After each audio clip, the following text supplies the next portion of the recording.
athletes who have been vying for and have a dream that they want to achieve or that sort of thing.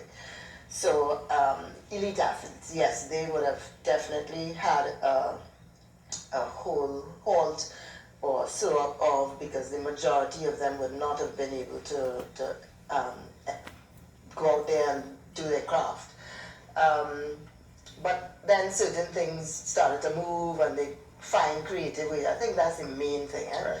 To me, NSOs and clubs, bodies would have had to be, or have to be creative in being innovative in how you bring back sport, whether it's individual or team, in a manner in which you can do it COVID protocols all in place, whatever it is that is required to be in compliance. But there are some things that I find, now individuals, I'm more into individual sport as an athlete. Got you. More triathlon, running, cycling, it's more individual sport. As you watch some of the different NSOs, you notice that cycling has had their national championships. They had road races recently, the end of last year, so they had started back doing things and putting certain protocols into place. You have, well, since they have opened up, especially for indoor, like maybe martial arts, gymnastics, squash. I know that squash, they have athletes training now. They have to have some protocols. I don't know what their protocols are. Right. However, they have their indoor courts. So they would have something that they have to follow in order how they would do, whether it's just sanitizing, only one person on a court at a time, whatever it may be. Let's take, for example, the Trinidad and Tobago International Marathon, of which I am part of the board, the chairperson. We had our 40th, we have our 40th edition this year. So in January, what we did is we wanted to recognize that milestone by having an actual in-person race. And this actually happened the week of it opening. Or we had planned it already. Right. It just so happens that it opened the week of. So you was lucky. But yeah, but whether or not we are an individual sport, when you say that, even if you have, well, we ended up having not 40 but 26 actual people running. And this is not the virtual, this is an actual in-person event that took place. I also wanted to ask how you were able to do the virtual. So how that was done was that the in-person is that these people, the runners were asked to come, they sanitize, we do all those protocols. They all did test the day before. We arranged where they all did test the day before to make sure they were negative. Everybody was negative, so then we used that as the benchmark. And so everybody went off. From time, they went off in batches as well. Mm-hmm. We did it as intervals of 10 people or 8 or 10 people at a time. Right. Well, we arranged timing, so we know the timing and how. Thinking if I start behind if you, you're a minute, no, but they're a minute separated by a minute. Right. So the first 10 people who, and by time, so we know their average time, estimated times that they would finish based on the runners and who they are. So therefore, when you set them off, 10 seconds after, they're all spread out. Correct. You understand what I mean? So they're social distance was there. Or they're totally socially distant. And before, you had them sitting on socially distanced chairs, everybody with a specific number and everything like that. So it can be done. A virtual race, and they have virtual races all the time. So the virtual race is, you set it up, people register. However, they can go at any time that they want and run, walk, cover their distance. Mm-hmm. They use a watch, they use their phones, and they upload their results. Got you. So it's not a race measured like that one, where it must start at a certain course and you must start and finish. You just have to cover the distance and stuff. And that, to be honest, all over the world, they're still doing that. And as the fact that through the pandemic it has come about, it will continue. Most of the international races, you see that there's still an aspect of a race that is still virtual. And you think that, and there is not really a window to cheat because you can't really cheat the well, device? there's no prizes for virtual.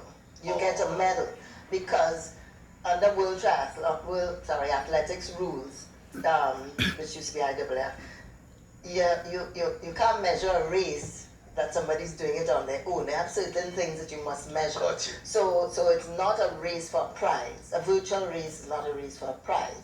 Somebody can't claim that, okay, I came first in this because, because you can't measure it. You're not running against a man or a woman at the same distance, at the same time, at the same conditions. You understand? So all those things, all those things have to take. Somebody might choose a hilly course, somebody might choose a flat course. And somebody might choose to go early in the morning where the atmosphere is a little different, and somebody 3 o'clock, no sun. Correct. 2 o'clock in the afternoon. What I wanted to ask though is, did the TTOC in any way had issues with athletes and their mental health during the time of the pandemic? Did you all have anything in place? I would think that, generally, I think all athletes were affected or impacted at some point. Every individual came out of this differently. I think even all of us, not only athletes, but definitely athletes, I would say they were impacted, because they weren't able to go out there and perform. That would have impacted sponsorships, that would have impacted, because a sponsor would want to see you in there performing and doing whatever the agreement is. So, there are a lot of things that could impact your stay, where you live, your maintenance, a lot of things. So that will impact you mentally or psychologically as you have to live, you have to get that done. The question was, were you as a body, did you all have to mitigate or try and find a way you all rendered assistance? Were there any people there, like an athlete could have come to the organization and say, here, what I'm struggling, and you all would have guided them? You had counselors, that sort of thing? I'll just say that we've had to support athletes, yes, definitely. So what we can see now that it's open and we're looking at this is the first quarter in 2022, what are the plans moving forward for the rest of the year for the organization? Well, the whole thing about 2022 is we have games that we have to carry. There's the Caribbean Games, there's the Birmingham, which is the Commonwealth Games in July, August. So athletes now, all NSOs, you will find those NSOs that have athletes that would be vying for spots of qualification. You would notice that a lot of sports are trying to either have their athlete do qualifiers, like the cycling, like triathlon, they did keep fit as well. So all the disciplines that are being held in Commonwealth and Caribbean Games is under 23. They are now vying to try and qualify for those games. So therefore they will need the support, whether it's grants, whether it's wherever, from ministry, sport company, TTOC. But the whole point about it is that, or their own sponsors, athletes will have support, will request support for their progression going through. You understand what I mean? They would need to have some sort of support going through the... Got you. Before we close, a unique question I want to ask. For someone who would have shaved or lost an opportunity in the pandemic due to age, because you just mentioned something about being under 23. Let's say, for instance, I was training all along, I was borderline 21, pandemic came, I'm now over the threshold of age. This person now has to look at going at a higher level or have the opportunity to just perform still, because of how are the Olympic body treating with situations like that? Or is it can be helped? Now, each international federation will deal with the sport specifically. Right. So the Olympic body may not have to deal with that. As a result of it may end up dealing with that, where there will end up being gaps. Because some children would have just missed the opportunity. Current Games is a games where there's a specific age group. And I really think that, coming off your question, you see those children between, that may be now, but what about those children between 4 and 5 and 14, those 10 years, right, and each of them have lost 2 years.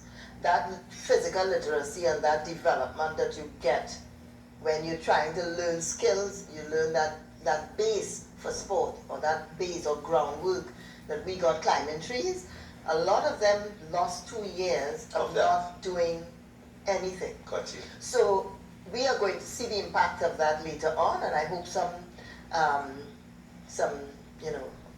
experts in that area would look into it. It is something It needs some research being done, because this is an opportunity to see the impact of it, because we're going to see that there's some children that just will not. We need to get children out now, just doing stuff all over, everywhere throughout Trinidad and Tobago, because we can't find those elite athletes at the top in a couple of years' time. Even for Paris would be those now, but going along the years, if we don't get children out playing sport again. You're not going to get them. We need to get lots of kids out, have events, get them out from schools, extracurricular, from primary, out fast, get them moving, because we need to get, so they won't miss anything and they can capture all what they have not gained, because when they haven't gained that little time, depending on the age, it can impact them even more. And some of those are the teenagers where they've lost that time when they would have been training hard for those games this year, next year, and the year after. So some of those would just miss the boat. Well, one time